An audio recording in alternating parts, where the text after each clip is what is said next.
तो fillers, it reduce the formulation of cost and improve the physical properties. तो filler क्या होता है? फिलर काफी मात्रा में पॉलीमर में ऐड किया जाता है। इससे क्या होता है? पॉलीमर का कॉस्ट कम हो जाता है, मतलब पॉलीमरिक मटेरियल ज्यादा ऐड नहीं करना पड़ रहा है। पॉलीमरिक मटेरियल के बदले में हम वहाँ पे फिलर ऐड कर रहे हैं। इससे हमको दो चीज मिलता है। एक तो पॉलीमर जो है वो ज्यादा हार्ड होता है, उसका मैकेनिकल प्रॉपर्टीज इंक्रीज हो जाते हैं और हमारी कॉस्ट भी कम हो जाते हैं। बट बहुत ज्यादा फिलर ऐड करने से क्या होगा? प्लास्टिक ब्रिटल भी हो सकते हैं, जो सही नहीं है। इसीलिए फिलर का भी जो मात्रा होगा वो भी आइडियल होना चाहिए, मतलब जितना जरूरत है उतना ही डालनी है। बट फिलर क्या करता है? फिजिकल प्रॉपर्टीज को इंक्रीज करते हैं और कॉस्ट भी कम करते हैं।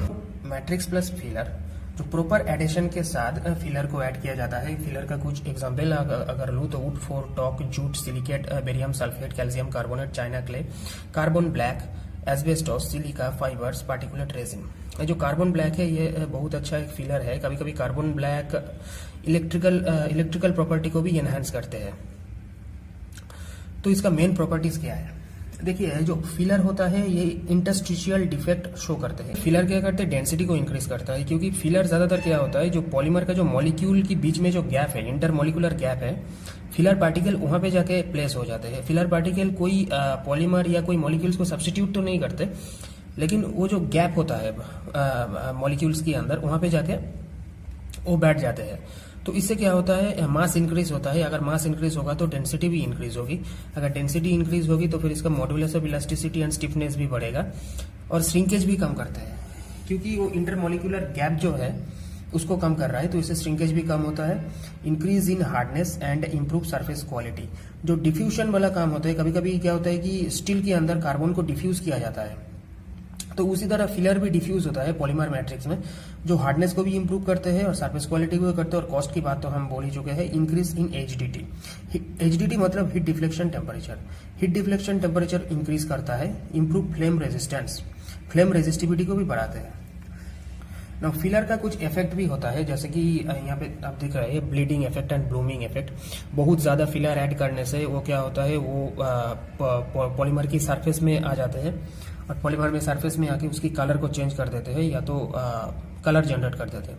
क्या बोल रहा है? ये additives added have some solubility with the polymer as well as adjacent material in which polymer is in contact allowing the service. The added additives will bleed और the surface to adjacent material.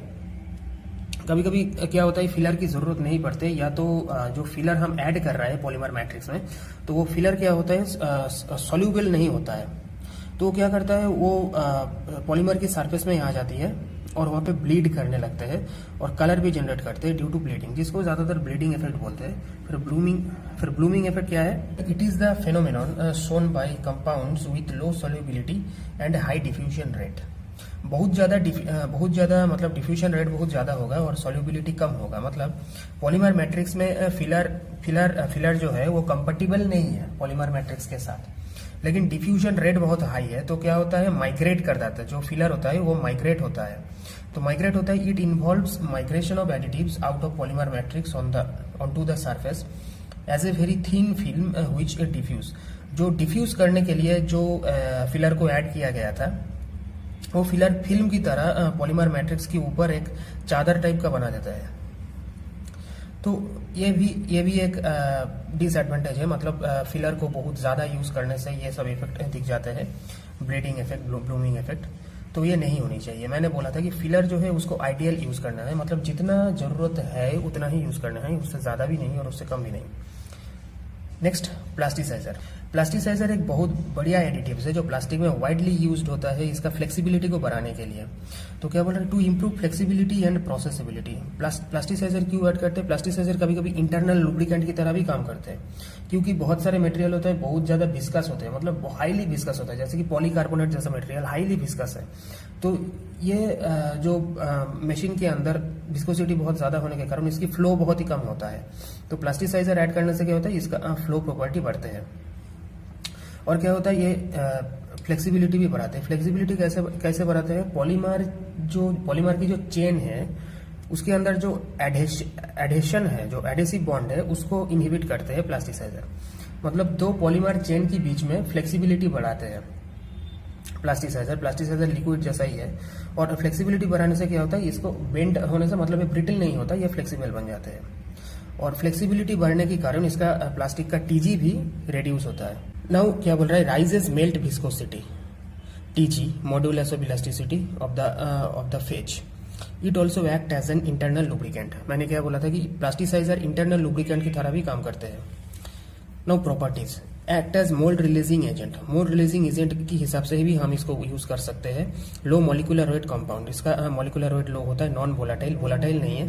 High boiling liquids, form A homogeneous mixture, एक homogeneous mixture form करते हैं। Now phthalates, example क्या क्या है इसका, बहुत अच्छा एग्जाम्पल है डाईऑक्टाइल थैलेट, डाई आइसोऑक्टाइल थैलेट। ज्यादातर पीवीसी पाइप में अभी प्लास्टिसाइजर की बहुत ज्यादा यूज है, जो पीवीसी पाइप बनते हैं उसमें।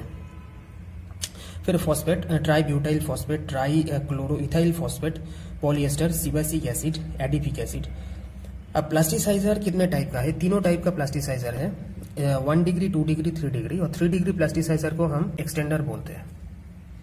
तो ना 3 टाइप्स का प्लास्टिसाइजर है, 1 degree, 2 degree and 3 degree plasticiser.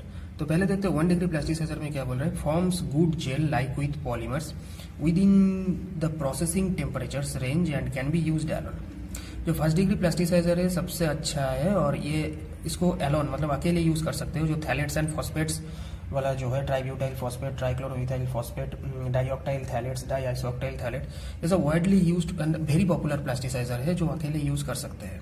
इसके लिए कोई दूसरे केमिकल्स की जरूरत नहीं पड़ते। Now secondary plasticizer, low gelling power and limited compatibility with the polymer, never used alone. इसका जेलिंग पावर लो है और पॉलीमर के साथ कंपैटिबिलिटी भी उतनी अच्छा नहीं है, जहाँ पे 1 डिग्री प्लास्टिसाइजर बहुत ही हाईली कंपैटिबल होता है पॉलीमर के साथ। तो इसलिए इसको यूज्ड विथ 1 डिग्री प्लास्टिसाइजर, इसको इसलिए 1 डिग्री प्लास्टिसाइजर के साथ मिला के ही यूज किया जाता है। एग्जाम्पल क्या है, chlorinated hydrocarbon, aliphatic hydrocarbon. Now 3 degree plasticizer, जिसको हम एक्सटेंडर भी बोलते हैं, वेरी लो और पुअर जेलिंग पावर, मतलब इसका जेलिंग पावर बहुत ही पुअर है। लिस्ट यूजफुल एलोन, अकेला यूज बिल्कुल नहीं होता, इसको हमेशा ही 1 डिग्री या 2 डिग्री प्लास्टिसाइजर के साथ मिला के ब्लेंड करके या तो मिक्सिंग करके यूज करते हैं। Generally used as diluents for 1 degree plasticizer. 1 degree plasticizer में डाइल्यूएंट्स की तरह यूज करते हैं। Side parts of mineral oils, जो मिनरल ऑयल्स होता है वो 3 डिग्री प्लास्टिसाइजर में आते हैं। ऐसे प्लास्टिसाइजर को बहुत ज्यादा ऐड करने से प्लास्टिक में एंटी प्लास्टिसाइजिंग इफेक्ट शो करता है। वहां पे क्या होता है कि प्लास्टिसाइजर ज्यादातर टीजी को रिड्यूस करता है, लेकिन जैसे ही हम प्लास्टिसाइजर जितना जरूरत है उसकी मात्रा में बहुत ज्यादा पॉलीमर मैट्रिक्स में यूज कर देंगे तो वहां पे टीजी बढ़ने लगता है, और साथ में जो प्लास्टिक का ब्रिटलनेस भी बढ़ने लगता है, और वो प्लास्टिसाइजर फ्लो भी करते हैं। देखिए क्या बोला यहाँ पे, up to containment when a plasticizer is added to polymers it will lose TG, but when exceeds the certain limit, if we add or plasticizers to the polymer, then TG increases, which is anti-plasticizing effect। मतलब क्या बोले, जरूरत से ज्यादा plasticiser डालने से वहां पे टीजी डिक्रीज होने की जगह पे टीजी इंक्रीज होने लगते हैं, जिसको एंटी प्लास्टिसाइजिंग इफेक्ट बोलते हैं। ये बहुत ही इंपॉर्टेंट है, आपकी एग्जाम में काफी पूछा जाता है। सुनो देखिए, plasticising effect decrease TG. Plasticising effect क्या करता है, जितना मात्रा हमको चाहिए उतना मात्रा में प्लास्टिसाइजर पॉलीमर मैट्रिक्स या पॉलीमर की या प्लास्टिक का ग्लास ट्रांजिशन टेम्परेचर को रिड्यूस करते हैं। लेकिन एंटी प्लास्टिसाइजिंग इफेक्ट, बहुत ज्यादा प्लास्टिसाइजर यूज करने से ग्लास ट्रांजिशन टेम्परेचर इंक्रीज हो जाते हैं। Important plasticizer for PVC. PVC के लिए कौन सी प्लास्टिसाइजर इंपॉर्टेंट है, जैसे phthalate ester, dioctyl phthalate, DEHP, phosphates जैसे phosphate, dicarboxylic acid esters, polymeric plasticisers.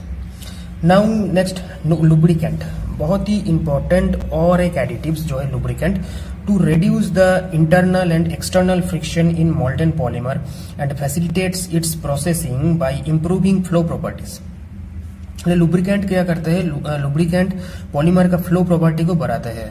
Polymer का जो रियोलॉजिकल प्रॉपर्टी है उसमें इफेक्ट डालते हैं लुब्रिकेंट।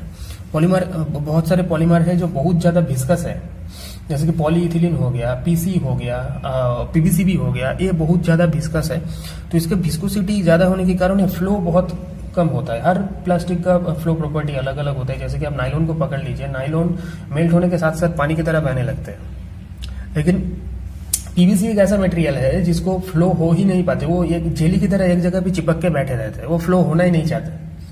तो इसलिए ये सब जगह पे हम लुब्रिकेंट यूज करते हैं ताकि उसका फ्लो प्रॉपर्टी को इंक्रीज कर पाए। अब 2 टाइप्स का लुब्रिकेंट है, एक इंटरनल लुब्रिकेंट, दूसरा है external lubricant. External lubricant helps to reduce friction between metal surface और processing equipment and polymers during processing. तो एक्सटर्नली जो फ्रिक्शन है उसको रिड्यूस करते हैं एक्सटर्नल लुब्रिकेंट्स। एग्जाम्पल क्या है, ग्राफाइट, जो बहुत ही अच्छा एक एक्सटर्नल लुब्रिकेंट तरह काम करते हैं। Graphite, zinc stearates, calcium stearates, paraffin, cadmium and barium salts. तो ये क्या है, एक्सटर्नल लुब्रिकेंट है। Internal lubricant act internally between polymeric chains layers and it prevent the friction between different polymer layer during the processing. Generally the internal lubricants are added to those polymeric materials which has low melt flow rate, मतलब जिसका viscosity high है, for easy processing and known as processing aids। Scissor को क्या करते हैं, internal lubricant की तरह use किया जाता है। और जो इंटरनल लुब्रिकेंट्स है ये पॉलीमर चेन के बीच में जो फ्रिक्शन है, जो संघर्ष है, जो फ्रिक्शन है उसको रोकते हैं। तो ज्यादातर मेल्ट फ्लो रेट की बनाते हैं, बहुत ज्यादा हाई विस्कस पॉलीमर को मतलब फ्लो कराने के लिए काम करते हैं। और प्रोडक्शन में इसको प्रोसेसिंग एड्स बोलते हैं, मतलब इंटरनल लुब्रिकेंट को ही प्रोसेसिंग एड्स बोलते हैं, इजी प्रोसेसिंग के लिए। मतलब जिसका विस्कोसिटी बहुत ही हाई है, जो बहुत ही हाई विस्कस मटेरियल है, उसका प्रोडक्शन करना, उसका प्रोसेसिंग करना बहुत ही मुश्किल हो जाता है। तो वहां पे इंटरनल लुब्रिकेंट ऐड करके हम उसका प्रोसेसिंग को ईजी करते हैं, तो उसको ही हम प्रोसेसिंग एड्स बोलते हैं। इसका एग्जाम्पल क्या है, एमिनोक्स, एसिटाइल पाल्मिटेट, ग्लिसरॉल, ये सब क्या है, इंटरनल लुब्रिकेंट की एग्जाम्पल है। और plasticizers are internal lubricants as I told you previously.